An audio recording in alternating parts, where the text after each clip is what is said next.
acuerdo?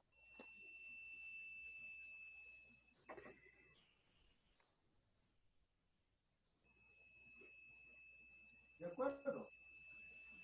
Pero ya lo estudié.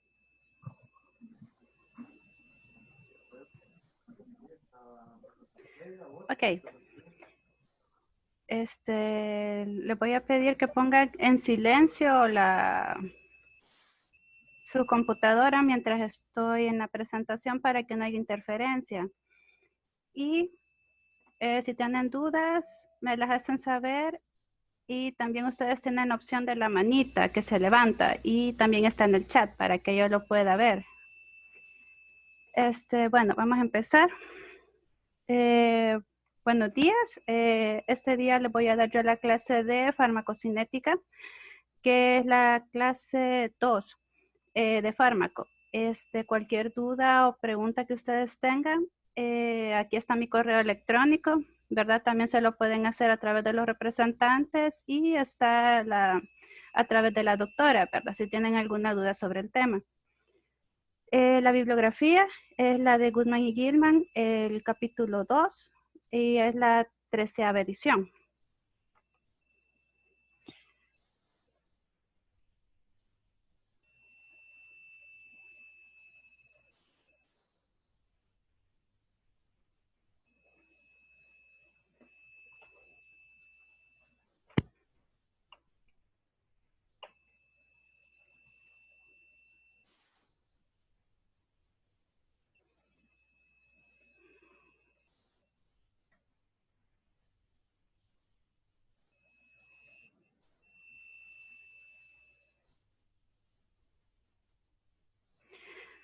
Empezando como una tipo de retroalimentación, estos son una serie de conceptos que ya se vieron en clases pasadas, incluso el ciclo pasado, y que nos van a ser útiles en este concepto, en este tema de farmacocinética.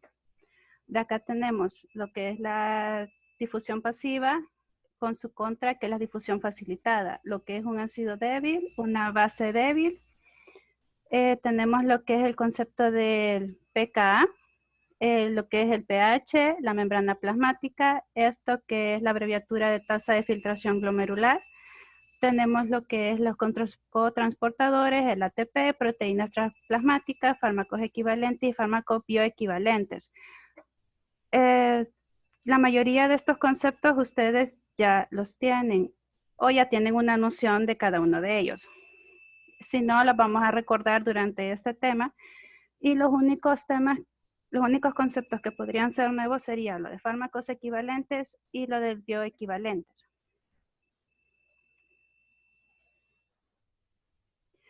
De los objetivos de la clase va a ser recordar el concepto de farmacocinética, explicar lo que es el paso de los fármacos a través de las membranas biológicas, cada uno de lo que son los pasos en sí de lo que consiste la farmacocinética. Tenemos lo que es los términos de absorción, biodisponibilidad, vías de administración de los fármacos, la distribución de los mismos, lo que es el proceso de excreción, su metabolismo y lo que constituye lo que es la farmacocinética clínica, que no es más que la aplicación de todo lo que es la farmacocinética al ámbito clínico, que para qué nos sirve, para qué nos va a servir en la práctica, cuál es su propósito. Como ustedes ven, los conceptos son muy parecidos, a excepción de unos como lo que es la semivida o lo que es la vida media, el grado y la tasa de biodisponibilidad.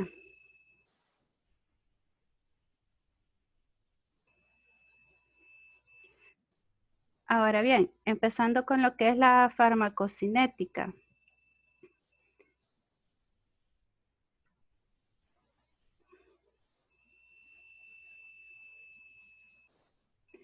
Con lo que es el concepto de la farmacocinética tenemos que es la parte de la farmacología que estudia los fenómenos que sufre el fármaco en el cuerpo. En otras palabras, la farmacocinética es lo que el cuerpo le hace al fármaco una vez que se administra, ya sea por vía oral, a través de una inyección, a través de la piel. ¿Qué es lo que pasa desde ese momento? Por ese fármaco, todo su proceso hasta lo que es su excreción. Los procesos que que involucran lo que es la farmacocinética es la absorción, la distribución, su metabolismo y la eliminación de los mismos. Recordando lo que son para el proceso de absorción, se necesita conocer también que el fármaco, una vez que éste ingresa, tiene que atravesar una serie de barreras físicas, que en este caso las barreras físicas son diferentes. Una de ellas puede ser la piel, si es a través de un fármaco tópico, puede ser lo que es la barrera de la mucosa gástrica, si esta se absorbe a través de lo que es si esta se absorbe a través a nivel del estómago. Incluso hay fármacos que se pueden administrar a través de la boca o a través de la inhalación.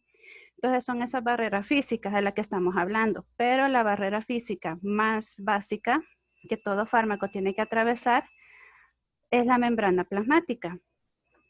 Unas características de la membrana plasmática, recordando que esta es una bicapa lipídica. Esta es una bicapa lipídica compuesta por por cabezas hidrofílicas que se encuentran ubicadas exteriormente de la capa, y está compuesta por lo que es una parte hidrofóbica, que son las cadenas de carbono, que vemos acá, que se ordenan en la parte interna de lo que es la bicapa. Aparte de esto, tiene lo que son ciertas características que le dan fluidez, organización, alta resistencia eléctrica. También tenemos que estas tienen lo que son diferentes tipos de proteínas, las cuales estas en su momento van a actuar como cotransportadores incluso de los mismos fármacos, y tienen lo que es en su interior lo que son otros elementos como lo que es el colesterol, y otro tipo de proteínas y glicoproteínas en su superficie. La característica de esta membrana es que es una membrana selectiva, no deja pasar a cualquier sustancia. Y esa es una de las características que necesitamos saber a nivel de los fármacos. Como vamos a ver, los fármacos para atravesar esta membrana necesitan de lo que es ya sea una difusión pasiva o una difusión facilitada.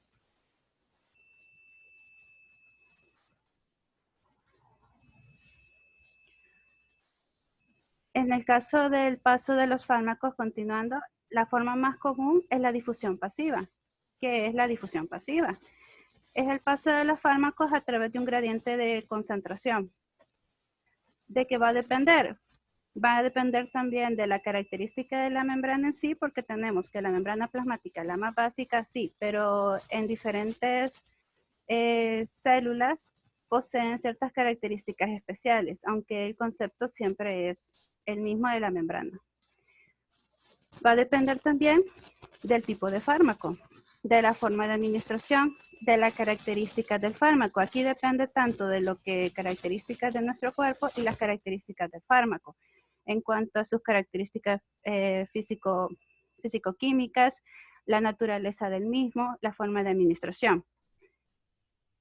Otros elementos que van a participar, como le hemos dicho, es a través de transportadores o de proteínas, que el fármaco se va a unir a ellas, que es la unión a proteínas plasmáticas. Y lo que es la difusión facilitada o de transporte activo, que va a necesitar lo que es una relación con lo que es la energía producida por el movimiento de los electrolitos, sodio, potasio, cloro, o la necesidad de lo que es el ATP.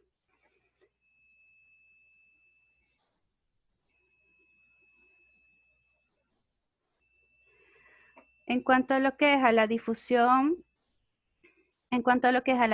pasiva, que es la más común de la mayoría de los fármacos, tenemos el fármaco en sí, ingresa a través de un gradiente de concentración. Este gradiente de concentración va a estar determinado según la solubilidad de la bicapa y la naturaleza del fármaco. Aquí un dato que más adelante vamos a ver es que los fármacos que tienen una consistencia que son liposolubles, en este momento van a ser más fácil para ellos atravesar la membrana plasmática que aquellos que son hidrosolubles. Lo que en la fase de excreción, la ventaja va a ser la opuesta.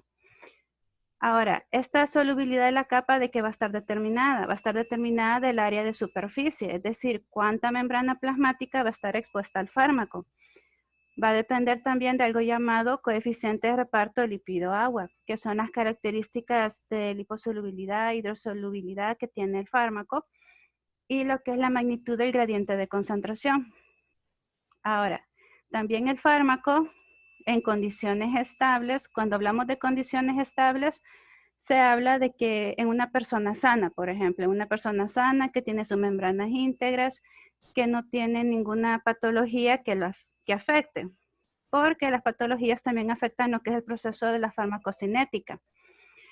En condiciones estables decimos que un fármaco cuando no es un electrolito, es decir, cuando está en nuestro sistema y este no se convierte en un ácido débil o una base débil, sino que es un fármaco, por decirlo así, completo.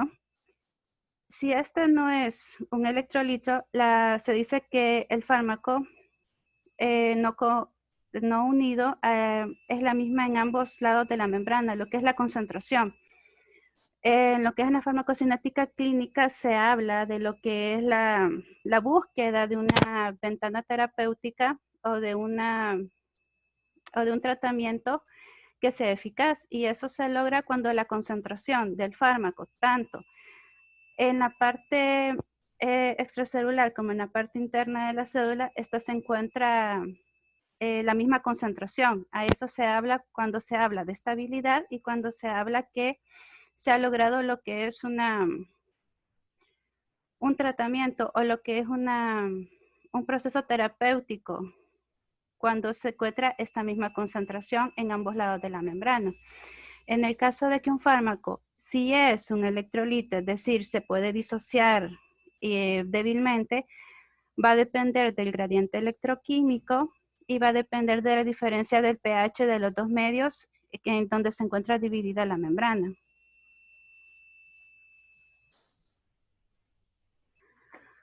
Cuando hablamos de esto, son los fármacos ionizables, es decir, los ácidos o las bases débiles. Aquellos que se disocian, no hay una disociación completa de los mismos. Es decir, nosotros ingerimos el fármaco, este fármaco puede dividirse. Hay fármacos que se pueden dividir en lo que son ácidos débiles, un porcentaje en ácidos débiles y otro porcentaje en fármacos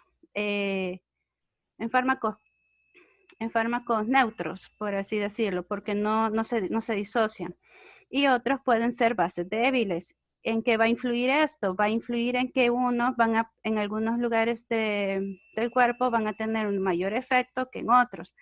Igual que en el proceso de metabolismo y de excreción, va a presentar ventajas o desventajas si estamos hablando cuál es ácido y cuál es base. La forma no ionizada del fármaco es aquel fármaco que no se disocia. Las características es que este en su mayoría puede ser, si es el caso de que es liposoluble, este se difunde fácilmente por la membrana por sus características. Al difundirse por la membrana, tiene también la facilidad de que este puede unirse a proteínas y su duración en el cuerpo es mucho mayor. La no ionizada, cuando es se encuentra escasamente, es decir, cuando el fármaco se divide en ácido o base, se encuentra muy poco. Y esto está determinado si el fármaco se va a dividir en ácidos o en bases. Este va a estar determinado por su pKa y por el gradiente del pH que se encuentra en el medio, porque así va a determinar si el ambiente adentro de la membrana, atravesando la membrana, es un ambiente que tiene un pH ácido. Los fármacos que más fácilmente van a pasar la membrana van a ser aquellos fármacos que son que sean bases débiles, más aquellos fármacos no ionizados. Y si el pH es alcalino, pues el efecto va a ser el opuesto. Quien va a entrar más fácilmente van a ser los ácidos más el fármaco no ionizado.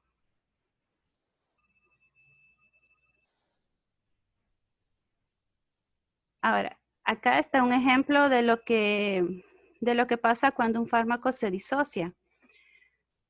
Aquí está el ejemplo de cuando el fármaco llega, por ejemplo, al nivel del estómago. Si estamos hablando aquí que aquí tenemos el plasma y aquí tenemos el jugo gástrico y esta es la barrera. En teoría, el fármaco tiene que tener un equilibrio a cuando atraviesa la membrana plasmática, es decir, quien la va a atravesar va a ser el fármaco completo. En este caso, aquí pueden ver ustedes la diferencia del pH, que en el plasma el pH es un pH fisiológico 7.4 y en el jugo gástrico es un pH ácido. ¿Qué es lo que pasa? Hay una diferencia de pH.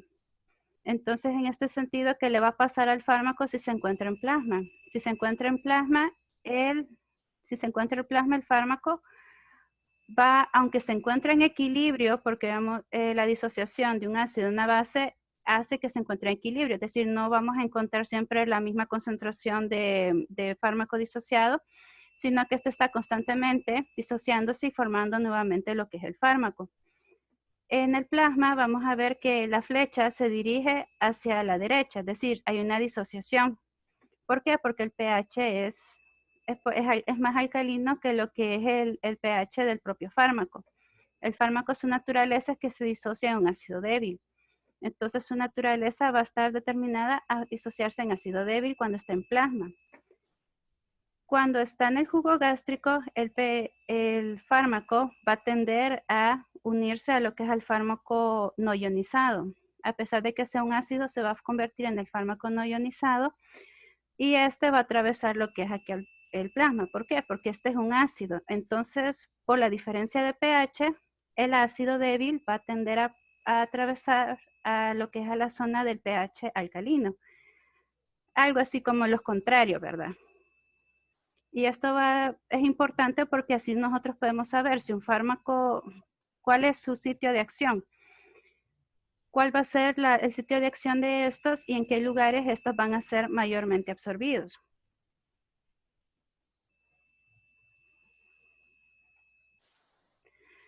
Acá tenemos lo que es un ejemplo de todas las formas en las que los fármacos pasan a través de las diferentes membranas y cada una de sus características. En el caso de un transporte pasivo, tenemos la principal que es la difusión pasiva, que simplemente por diferencia de gradiente de concentración, el fármaco atraviesa la membrana. Tenemos la difusión facilitada, que es aquella que necesita de un transportador, este transportador de soluto, para poder atravesar la membrana e ingresar a las células. Tenemos el transporte paracelular, que es el que suele atravesar cuando se encuentra una membrana que contiene células que el espacio intercelular le permite al fármaco poder ingresar. Tenemos también el transporte activo. En el transporte activo tenemos aquellos que necesitan el ATP como una fuente de energía y para que el fármaco pueda atravesar, que sería el transportador dependiente de ATP, que sería este.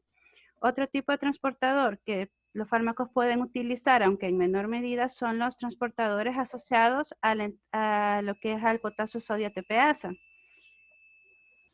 y a lo que son los transportadores de soluto, como lo que es el antiportador, que son aquellos en donde dependen indirectamente de lo que es el flujo de sodio, en este caso, para que el fármaco que se encuentra dentro de este pueda salir. En este caso sería lo que es un transportador de salida. Tenemos otro que se llama simportador, que es aquel que depende directamente del sodio, y estos son los transportadores de entrada, son los que únicamente agarran al fármaco, se asocia a la entrada de sodio y estos en conjunto entran a la célula. Estas son las diferentes maneras en las que el fármaco puede ingresar, aunque la más común es la difusión pasiva.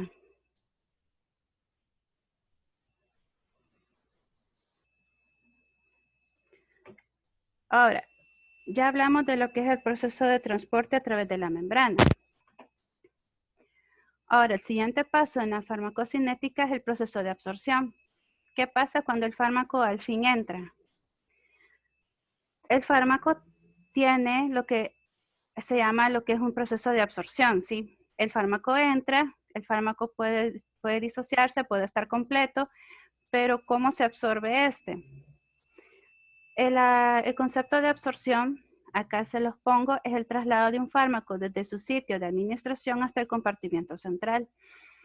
Acá vamos a tener lo que es el nombre de compartimiento central y más adelante va a haber un concepto que se llama compartimiento secundario. El compartimiento central estamos hablando de que el fármaco ingresa al sistema circulatorio, a lo que es el líquido cefalorraquídeo. Ese es el objetivo inicial del fármaco o lo que es la primera distribución. El compartimiento secundario es básicamente cuando el fármaco llega específicamente a los tejidos.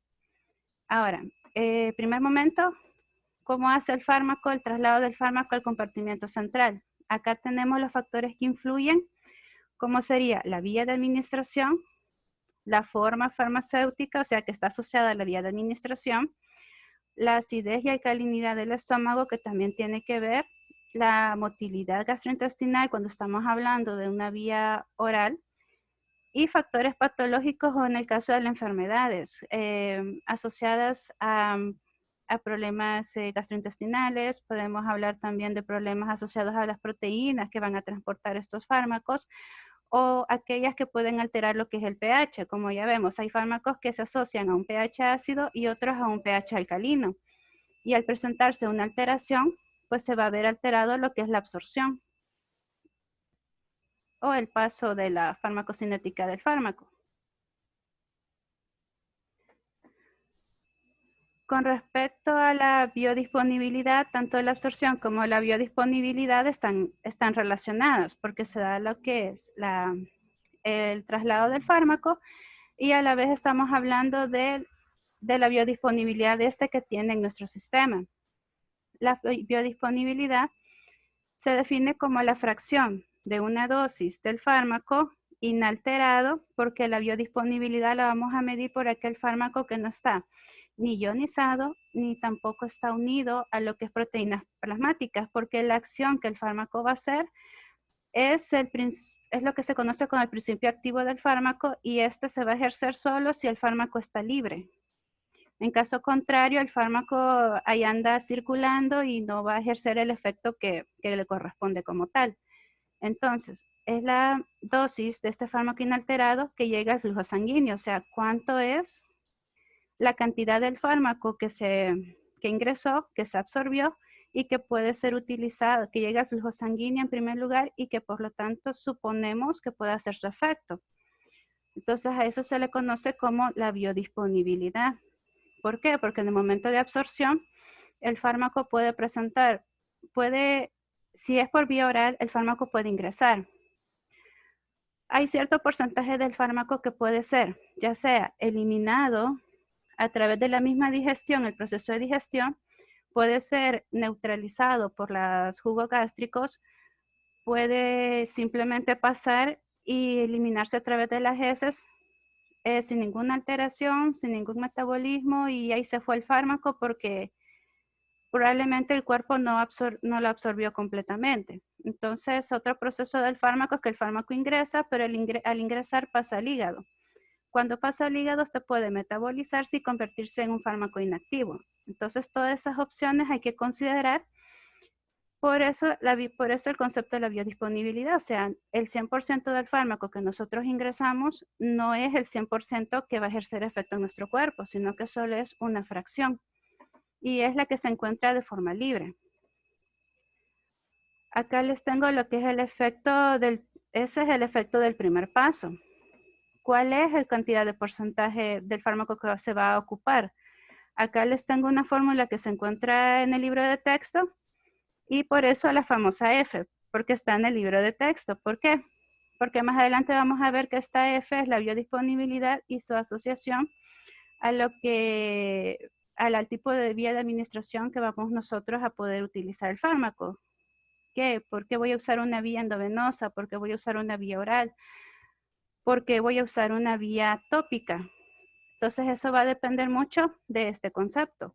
Otros conceptos que son importantes va a ser lo que es la concentración máxima, es decir, está relacionado con lo que es la concentración y el tiempo, es decir, la concentración máxima va a ser la concentración del fármaco inalterado que ejerce su efecto o su acción en ciertos tejidos. El tiempo máximo se refiere al tiempo máximo en el que el fármaco va a llegar a su pico para ejercer su acción. Lo que es la vida media es la vida que tiene el fármaco activo, por así decirlo, dentro del cuerpo. Y lo que es la vida media, esta es el T medio, este símbolo, es la vida media de eliminación. Se define como como aquel tiempo que se necesita para que se elimine el 50% del fármaco. Esto tiene mucha relación con la farmacocinética y posteriormente con lo que es la farmacodinamia. Acá les traigo unos ejemplos de lo que es la biodisponibilidad. Acá ustedes pueden ver las formas más comunes, la vía oral y lo que es la vía intravenosa. Lo que es la vía intravenosa forma parte de lo que es la vía endovenosa, que la endovenosa puede ser la intravenosa, la subcutánea, y aquí podemos ver el pico de acción. Aquí está lo que es el tiempo máximo con la concentración máxima. Ustedes cuando administran por vía intravenosa, la biodisponibilidad del fármaco va a ser inmediata. Esto trae ventajas y desventajas. La ventaja es que ustedes quieren que el medicamento ya le haga efecto al paciente, como por ejemplo administrarle penicilina o administrar lidocaína. Entonces el efecto que ustedes quieren ver es un efecto inmediato, ¿verdad? Porque es lo que se utiliza en ocasiones, o sea, que queremos ya el efecto. O cuando queremos nosotros se le impregnar al paciente o queremos que el efecto inicial sea rápido para luego tener lo que es un tratamiento de mantenimiento. En este caso, la biodisponibilidad va a ser inmediata. Luego, ustedes ven esta curva, acá comienza a descender. A medida que va descendiendo, quiere decir que el fármaco se va metabolizando, se va haciendo inactivo, se da el proceso de excreción y el fármaco comienza a perder se disocia de su lugar de acción. Y este es el transcurso de las horas. Así como inicia de inmediato, comienza a descender la acción del mismo. Ahora acá, en la vía oral se presenta una curva. ¿Por qué? Porque por la vía oral primero tiene que pasar por el aparato digestivo. Y hay fármacos que pueden estos absorberse por vía sublingual. Como ya lo mencioné, cuando llega al estómago, estos pueden neutralizarse por la acidez. Cuando pasa por todo el proceso de la digestión y cuando llega al intestino delgado, los enterocitos puede pasar un proceso de absorción de cierta fracción del fármaco. Entonces, la curva va a ser diferente. Aquí estamos hablando de la cantidad del fármaco. En este punto de acá, hasta aquí, su punto máximo, que es el pico, donde ejerce la mayor expresión de la acción de es donde se ha dado el proceso de digestión y el fármaco fin llegó a su punto, a donde tiene que hacer la acción. La otra mitad de la curva es el proceso de eliminación del mismo, pero ustedes ven la diferencia de tiempo y como la concentración del fármaco comienza a variar. Entonces ven las dos diferencias y es de la biodisponibilidad asociada a lo que es a la absorción y a lo que es a la vía de administración.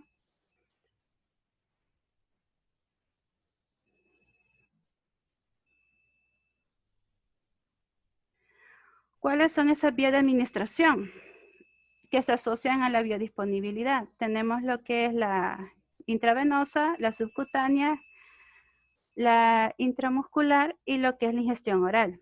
Estas tres forman lo que son las endovenosas, del grupo de los endovenosos.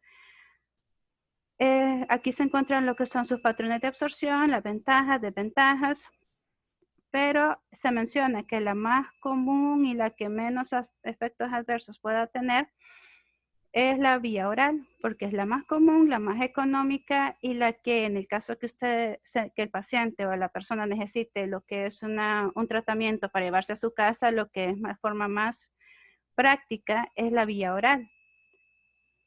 Porque así se da lo que se observa por un periodo más largo de tiempo, lo que es un ajuste terapéutico. En cambio, la intravenosa, subcutánea intramuscular se da en ciertos casos, por ejemplo, en vía de emergencia, cuando queremos que se actúe inmediato, como ustedes vieron en la curva. Y la desventaja es como estos actúan, por ejemplo, la intravenosa actúa inmediatamente, nosotros vamos a ver el efecto positivo del fármaco y también el efecto negativo. Y hay que estar pendientes en ese aspecto. Otros elementos como la subcutánea, la diferencia de la subcutánea es que la curva es un poquito más plana. ¿Por qué? Porque esta se administra a la grasa. Y una de las características es que si se administra un fármaco en la grasa, sea cual sea su naturaleza, o sea, la naturaleza del fármaco tiene que ser oleosa para que a nivel del tejido adiposo, el tejido adiposo es uno de los últimos tejidos que vamos a ver en donde se distribuye el fármaco y su absorción es mucho más lenta.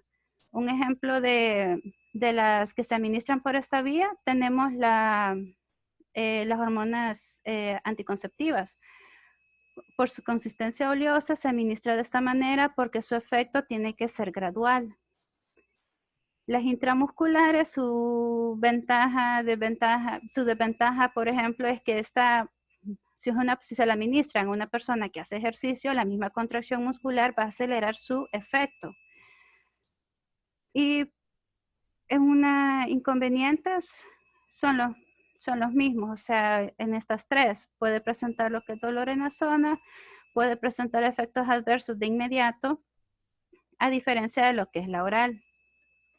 Otras vías que podemos administrar, pero en menor medida, eso va a depender de las características del fármaco, va a depender de las características del tejido. Se encuentran las transdérmicas o lo que son las tópicas, que esta es una forma muy lenta en la que el fármaco ingresa a nuestro sistema, porque es a través de la piel. La epidermis es una capa que son los lípidos de consistencia oleosa, de consistencia lipídica, las que van a ingresar y no un 100%, como hemos dicho, el porcentaje es bastante mínimo, por lo que la administración es más frecuente o es en mayor cantidad, como son los preparados tópicos. A excepción de cuando la piel está dañada, que la piel está quemada, por ejemplo, entonces la absorción es mucho más mayor. Es mayor con respecto al área de superficie porque queremos que llegue al torrente sanguíneo, que es la primera fase. La otra es la oftálmica, que esta es más que todo, igualmente, si está dañada la absorción es mayor porque el efecto es que se absorbe en la córnea. Las inhaladas, que se absorben en la mucosa del pulmón, las sublinguales, la intratecal, la rectal, la mucosa y la intraarterial. O sea, estas vías son las que se utilizan en menor medida y va a depender de ciertas características. Pero las más comunes van a ser estas. O sea, todo depende del tratamiento o el tipo de tratamiento que se le dé y la naturaleza del fármaco. ¿Queremos una acción local o queremos que la acción sea a nivel sistémico? Ya hablamos del paso del fármaco a través de la membrana. Ya hablamos de lo que es el paso, lo que es la absorción y lo que es la biodisponibilidad. Ahora tenemos lo que es la distribución. En el caso de la distribución del fármaco, la primera distribución de este es a través cuando este ingresa y viaja al torrente sanguíneo. Si el fármaco logra llegar a nivel de la circulación y este viaja por lo que es el torrente sanguíneo y comienza a distribuirse a todos los tejidos. Recordando que la distribución a los tejidos no es un 100%, sino que eso va a depender también de lo que es. Si el fármaco puede viajar libre, si el fármaco se disocia, si el fármaco está unido a proteínas plasmáticas, así va a ser su capacidad de llegar a los tejidos. Los fármacos no se distribuyen igual, ya lo mencioné. Acá podemos ver esto, que aquí está el fármaco y aquí en esta línea gruesa se observan los tejidos a donde el fármaco llega más rápidamente. Son los primeros órganos a donde llega. ¿Por qué? Porque la característica de esto es que hay un aumento del riesgo sanguíneo en estos órganos. Por ejemplo, el cerebro, el corazón, el riñón, el hígado, que es donde principalmente llega el fármaco. Cuando estos llegan al hígado, el hígado lo que hace es metabolizar el fármaco y lo puede metabolizar de dos maneras. Convertir un profármaco en un fármaco activo o neutralizar el fármaco. Cuando estos llegan a estos niveles, por ejemplo, hay fármacos que se ven beneficiados.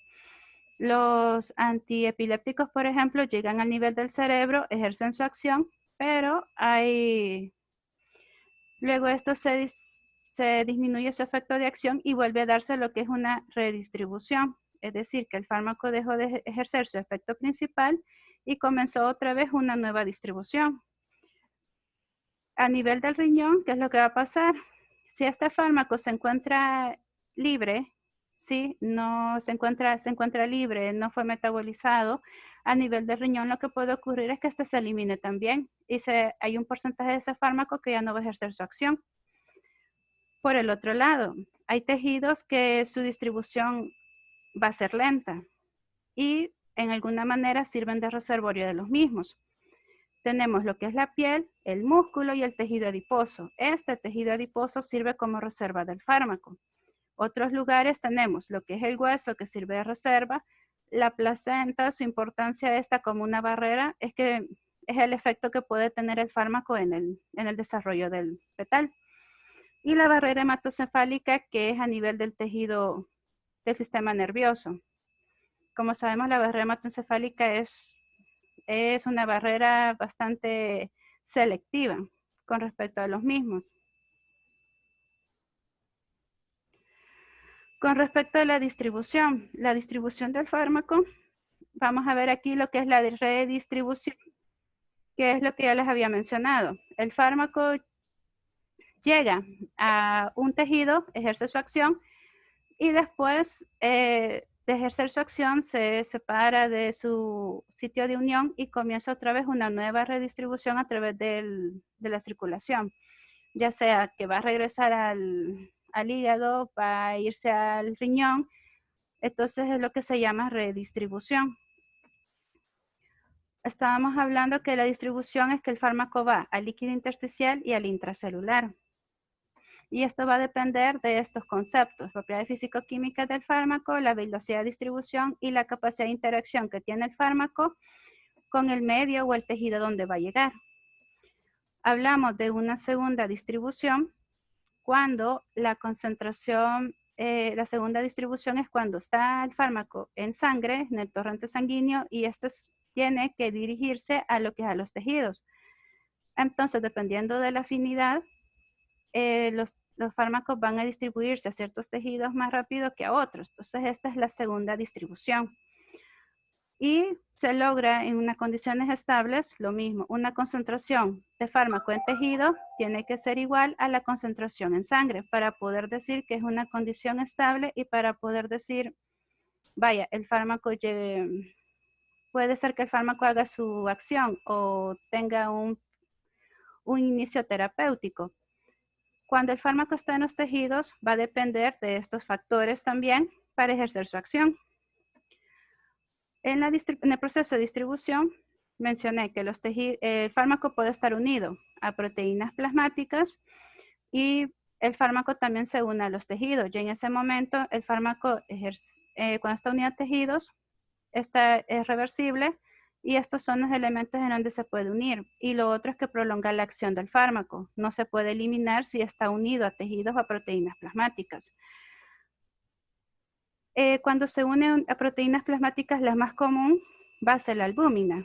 En un estado de enfermedad como una hipoalbuminemia, ¿qué va a estar afectado? La unión del fármaco a las proteínas. ¿Qué nos va a afectar? Va a afectar de que la prolongación o el efecto de acción de ese fármaco se vea disminuido porque al estar libre, al no poderse unir a la albúmina, va a ser fácilmente eliminado.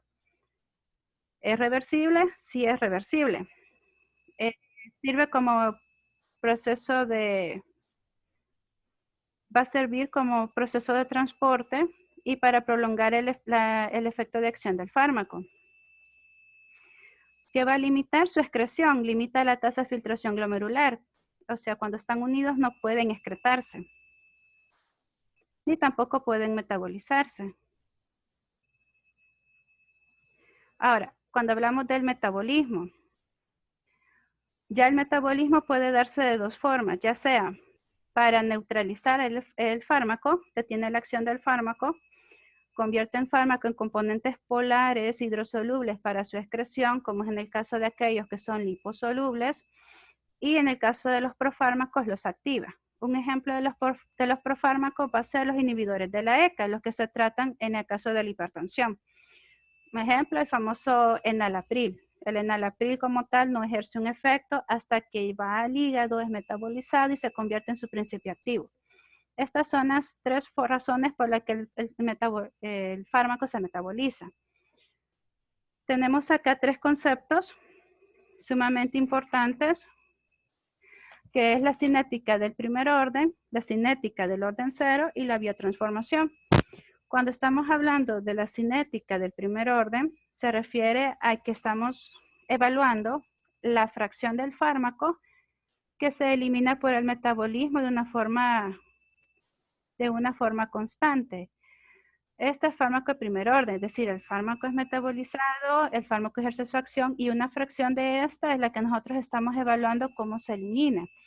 La cinética del orden cero es cuando nosotros el fármaco ingresa inmediatamente e inmediatamente es eliminado. En ese sentido estamos evaluando la cantidad del fármaco constante que se metaboliza por unidad de tiempo.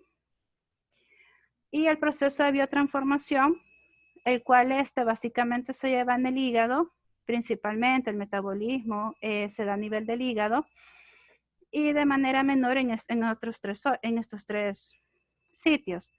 Cuando estamos hablando de la biotransformación, esta puede dividirse en lo que son dos fases. Y en el caso de la fase 1 estamos hablando procesos de reducción, oxidación, reacciones hidrolíticas y las actividades del famoso citocromo que se encuentra a nivel hepático. En la fase 2 hablamos de conjugaciones de la fase 1, es decir, el fármaco pasó a la fase 1 y su producto se combinó con otra molécula, que es el proceso de biotransformación, de lo que rige uno de estos tres acciones del metabolismo. O sea, metabolismo inactiva el fármaco o crea el principio activo o activa el fármaco, una de las dos. Ya con el proceso de excreción, la excreción primera condición, que el fármaco tiene que estar libre. Que ejerza o no haya ejercido su acción es lo de menos. El cuerpo elimina el fármaco libre. ¿Dónde se da principalmente? En el riñón. Bajo estos tres procesos, que son los procesos que se dan a nivel de la nefrona, a nivel de los túbulos, a nivel renal. Otro lugar donde se da es a nivel del hígado, que es a través de la bilis. Lo que aquí en la bilis se da puede hacer una absorción enterohepática, puede hacer que se secrete por la bilis, pero a nivel del intestino pueda reabsorberse y en cierta manera esto prolonga la presencia del fármaco. A nivel gastrointestinal puede ser por las heces, ya sea como fármaco que entró, lo tomamos, pasó por la digestión y salió, o puede ser producto de la excreción de la bilis. Otros órganos donde se pueden dar la excreción en menor medida es a nivel pulmonar, a nivel de la piel, sudor y leche materna. La leche materna aquí es importante por la afectación que tiene al lactante. ¿Qué características se dan en el proceso de excreción? Convierte los fármacos en hidrosolubles polares para que estos puedan ser eliminados. Cuando son liposolubles se da la biotransformación y para convertirlos en hidrosolubles y aptos para su eliminación. ¿De qué depende la excreción? La excreción del fármaco, depende de qué tipo de fármaco, puede ser convertir la orina alcalina o una orina ácida. Y el pH de la misma orina también determina qué tipo de fármacos son los que más se van a eliminar. Por ejemplo, la alcalina, si la orina está alcalina, se van a eliminar ácidos débiles, más el fármaco que no se ha alterado, el fármaco inalterado. La orina ácida va a eliminar bases débiles más el fármaco que no ha sido alterado. Ahora, con la farmacocinética clínica, es la aplicación de todos los conceptos que acabamos de ver, aplicados a lo que es a la clínica, a lo que es al umbral terapéutico, a lo que es el proceso de aclaramiento, de qué me sirve eso para ajustar la dosis del fármaco, cómo puedo yo eliminar un fármaco para que no genere toxicidad, cómo puedo hacer que un fármaco se mantenga en el cuerpo. Entonces esa es la farmacocinética clínica. Esto sirve para mejorar la eficacia, eliminar efectos indeseables. Y vamos a ocupar qué conceptos: la biodisponibilidad, el aclaramiento, el tiempo de vida, el volumen de distribución. Y acá se encuentra un cuadro que más o menos resume lo que se encuentra en su libro de texto. En su libro de texto se encuentran una serie de fórmulas que sería bien que las revisaran porque tienen la aplicabilidad.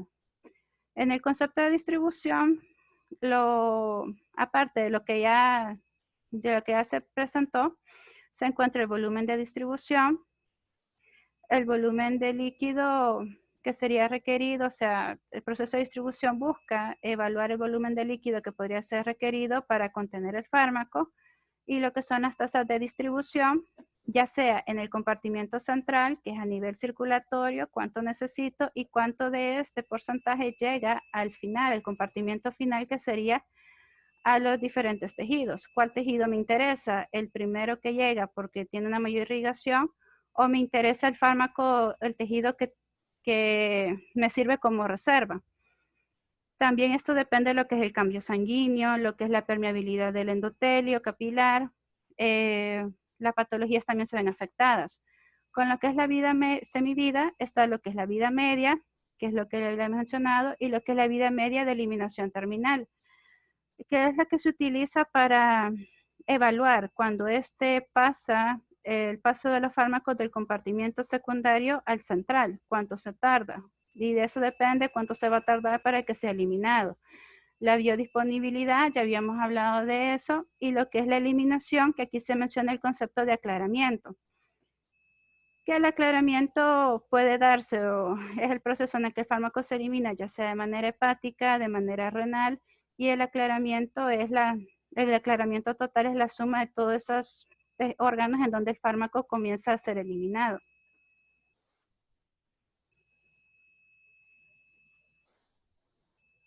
De ahí tenemos lo que es a manera de repaso, es únicamente lo que es un video de retroalimentación, en donde este video es más que todo un resumen más práctico de lo que es la farmacocinética y todos los conceptos que hemos mencionado. La bibliografía, que ya se los mencioné, la Goodman y Gilman principalmente, ¿sí? Las preguntas vienen de los objetivos y de su bibliografía principal, pero de manera de retroalimentación también se encuentra esta publicación. Entonces, por el momento, esto es todo lo de la clase. No sé si hay preguntas. Quiero ver. No hubo nadie que se quedara sin preguntas, ¿verdad? Sin ingresar.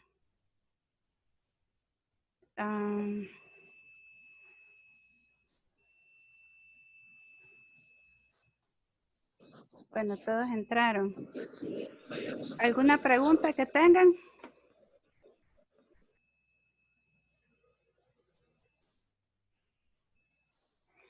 Bueno, si no hay preguntas. Doctora, yo Yeah. le quería preguntar algo. Uh-huh. Que un fármaco se convierta en un ácido débil o en una base débil, o todo eso depende específicamente del pH del medio o de las propiedades en sí del fármaco. Depende de las dos cosas. Primero, el fármaco en su proceso de elaboración, o lo que es el principio y el principio activo de esto, o sea, están las características físico-químicas. En primer lugar, hay fármacos que tienen naturaleza ya de por sí de ácido débil. O sea, si tú lo pones en un medio que es alcalino, este se va a disociar. O sea, es la naturaleza del fármaco. El pH del medio va a estar determinando qué fármaco es el que va a estar aceptado ahí. O sea, va a depender el proceso de absorción de este mismo. Pero que un fármaco sea ácido o base débil es la característica físico-químicas del mismo. Y cuando el fármaco es liposoluble, ¿siempre es necesario que se metabolice de esa manera o no? Porque según entiendo puede atravesar las membranas fácilmente y todo. Sí, es que, vaya, que un fármaco sea más liposoluble que otro, cuando se da la absorción, le da ventaja porque pasa fácilmente las membranas plasmáticas. Pero cuando ya se quiere eliminar, ese fármaco tiene que hacerse más polar, tiene que metabolizarse de manera que sea hidrosoluble, porque cuando llega al riñón, en el riñón los fármacos liposolubles no pasan a la luz del túbulo. Entonces, al momento de absorberlo, le da ventajas al liposoluble, pero cuando lo queremos eliminar, necesariamente tiene que convertirse, que es la biotransformación, tiene que hacerse hidrosoluble. Un ejemplo de eso, vaya, el complejo B12. El complejo B12 es hidrosoluble. ¿Qué pasa cuando inyectas a alguien con complejo B12? A las horas la persona va a orinar y ¿qué orina? Orina el mismo color del complejo que le inyectaste. ¿Por qué? Porque es hidrosoluble. Las vitaminas del complejo B12 son hidrosolubles que solo el cuerpo utiliza la dosis del día, no lo reserva. Entonces ahí lo que es la ventaja y desventaja de la naturaleza del fármaco. Quiero ver. Gracias. Vaya. ¿Quién me levantó la mano? Díganme. Pregunta. Tengo una pregunta. Ajá. En una parte usted mencionó acerca de la vía intramuscular y por qué sería una desventaja que el fármaco se disemine más rápido en la vía intramuscular por la contracción muscular que este ejerce en una persona que realiza ejercicio. Mencionó algo de eso usted, entonces no entiendo eso, por qué sería una desventaja que este se disemine rápido. Porque eso va a depender del efecto que vos le quieras dar al fármaco. Por ejemplo, si veamos un relajante muscular. El relajante muscular, si tú lo inyectas, o sea, el efecto va a ser de inmediato. Pero si vos querés que ese efecto permanezca, esa persona no va a necesitar de una sola inyección, sino que va a necesitar una inyección cada 12 horas, por ejemplo. Si es un atleta y tú se la pones, la duración de ese fármaco va a ser corto. ¿Por qué? Porque esa persona está ejerciendo actividad física, está contrayendo el músculo y eso aumenta el proceso de movilización del fármaco para su eliminación. Entonces, en ese sentido, trae su desventaja. La ventaja es que el fármaco se metaboliza rápido, sí, pero eso va a depender cuál es tu objetivo. Por eso se menciona también el tipo de persona a quien se lo vas a poner. A eso me refería cuando es a nivel intramuscular, cuál es la desventaja que tiene. Ok, muchas gracias. Bye. Buenos días, doctora. Ajá, dime. Yo tenía una duda. Usted mencionaba con respecto siempre a lo de la biodisponibilidad.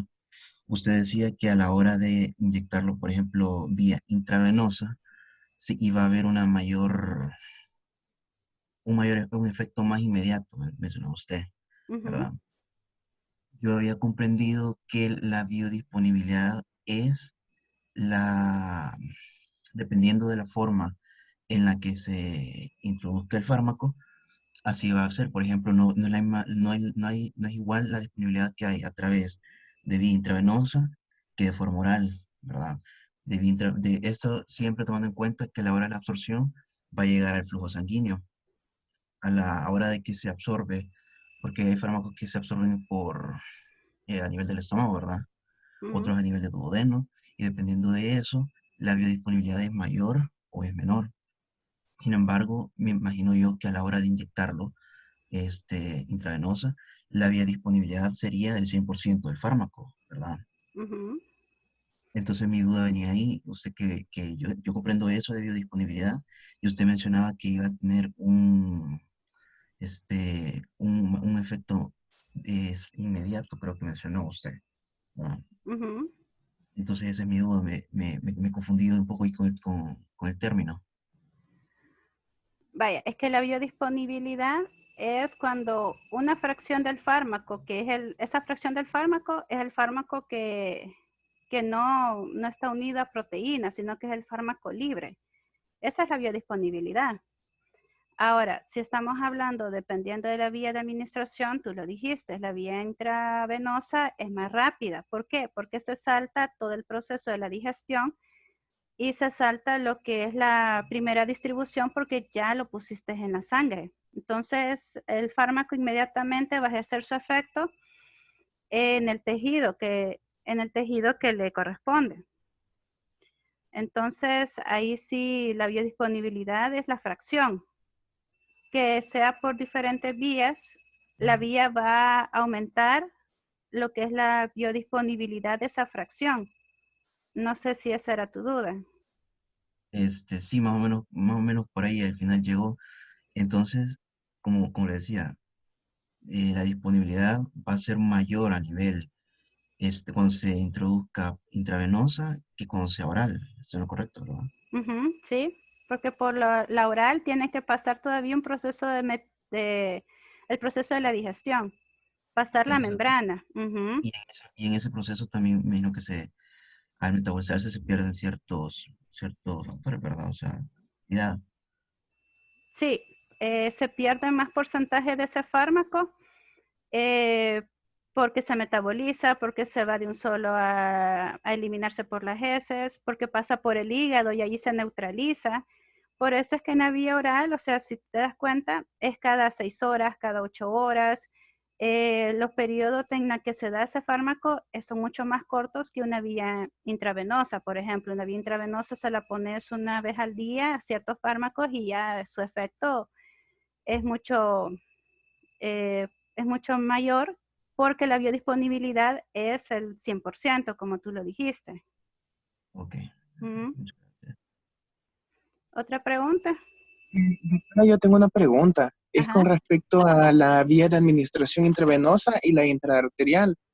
¿Por Ujú. qué si en el caso de las arterias como son las que llevan la sangre a los tejidos, ¿por qué se recomienda más la intravenosa si esa es la que devuelve la sangre no oxigenada y esa pasa por el hígado y el hígado metaboliza el fármaco? Entonces se perdería parte de la biodisponibilidad. ¿Por qué no Ujú. se, por qué es más utilizada la intravenosa que la intraarterial? Si la intraarterial puede llevarla a todos los tejidos. Porque en el caso de la intraarterial solo se da en casos sumamente extremos en los que vos necesitas que el fármaco dé su golpe. En cambio, en la intravenosa, tú le das chance al cuerpo para que asimile el fármaco. O sea, sí es cierto, la intravenosa se va a lo que es a la vena y se da lo que es el proceso de metabolización, pero como llega el 100% de ese fármaco a la sangre, entonces el efecto sigue siendo eficaz, pero si es intraarterial, te puedes encontrar con una reacción de tu cuerpo, o sea, como por decirlo, un choque, porque el fármaco en sí ejerce un mayor efecto, sí, pero también está el efecto adverso del mismo. Entonces es mejor por la vía intravenosa. Ah, ok. Mm, Doctora, yo tengo una pregunta. ajá. Con respecto a a la cinética de orden cero, Ujú. el libro menciona que la concentración del fármaco prácticamente satura su capacidad metabólica y pone de ejemplo por ejemplo, al etanol. Ujú. ¿Por qué por qué es que esto sucede? Prácticamente no he entendido muy bien. Vaya, es que la cinética de orden cero es, bueno, pone ejemplo el etanol, pero así a manera general es cuando tú das un fármaco y todos los receptores de que es el fármaco se une a esos receptores y hace el efecto de acción, se satura. Entonces el fármaco ya no tiene a dónde más ir. Entonces, ¿qué es lo que va a pasar? Todo ese fármaco se comienza a eliminar y ya es una forma de medirlo por unidad de tiempo. Ya no es porque el fármaco ya hizo su acción y ese mismo fármaco se va a eliminar. No, lo que en la cinética de orden cero vas a estar midiendo es el fármaco que el cuerpo no ocupa porque ya no tiene a dónde unirse. Por eso te pone el ejemplo del etanol, pero el concepto de... Y en Ujú. cambio en la de primer orden es un fármaco que sí se puede volver a. Ajá. a utilizar. Ah, ok. Ujú. Ya le comprendí. Ahí, Gracias. vaya, ahí tienes que darte cuenta que Sí. uno habla de la fracción del fármaco eliminado. O sea, fracción del fármaco es el fármaco que ya se ocupó. Y el de cinética de orden cero, tenés que fijarte que dice que es por unidad de tiempo. Ya no estás midiendo la cantidad del fármaco, sino que el tiempo que lo estás eliminando. Ok. O sea, doctora, que cuando yo, por ejemplo, uno de orden cero sería que cuando el fármaco ingresa a mi cuerpo, en ese momento que se empieza a metabolizar, empieza a eliminarse. Y el de primer orden tiene cierto tiempo que empieza a eliminarse. Sí, vaya, el de primer orden sí. El del orden cero es cuando das una sobredosis de fármaco. Eso tenés que tenerlo en cuenta. O sea, le das un fármaco a alguien, se saturan, tiene que saturarse los receptores de ese fármaco para que el fármaco que sobra es el fármaco que sobra que se comienza a eliminar. Esa es la cinética de orden cero. O sea, el mismo fármaco que entra es el mismo fármaco que sale porque no encontró con quién unirse. ¿Sí? Sus receptores estaban saturados. Ah, ok. Uh-huh. ¿Otra pregunta?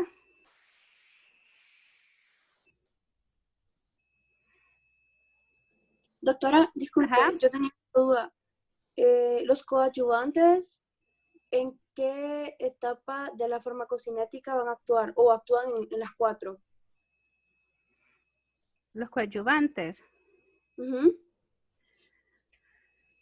Que los Hablando coadyuvantes, no de antibióticos, sino de los demás. a manera general. Ajá. Vaya, eso va a afectar, o sea, la farmacocinética en general.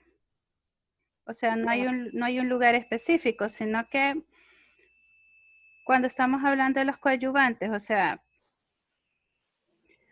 estamos hablando también que son medicamentos, entonces, que van a aumentar su eficacia. Entonces, eso va a afectar, o sea, todos los pasos de la farmacocinética si estamos hablando con otro fármaco. O sea, si va a aumentar su eficacia, entonces, en cierta manera, va a potenciar el efecto de este fármaco, así como aquellos que compiten con la unión de las proteínas.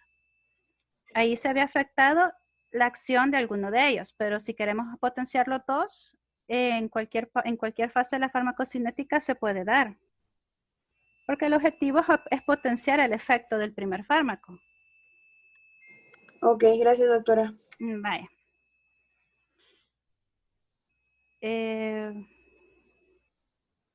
Otra pregunta, bueno, ya son las 10 jóvenes, no sé si ustedes tienen clase o no, pero tengo que dar por terminada la clase. Aquí me dicen que, de nuevo, los mapas. Les voy a subir esta presentación. Entonces, ahí van a estar la explicación de los mapas. Si aún no quieren más explicación, ahí le dicen a los doctores para que me pase a mí la información. Entonces, quiero ver otra pregunta.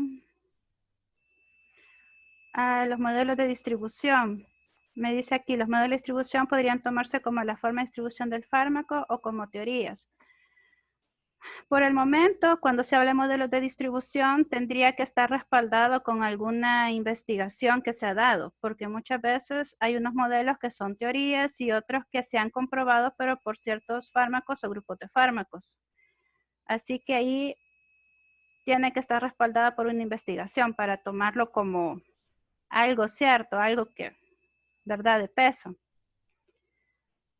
Bueno, entonces, en ese sentido,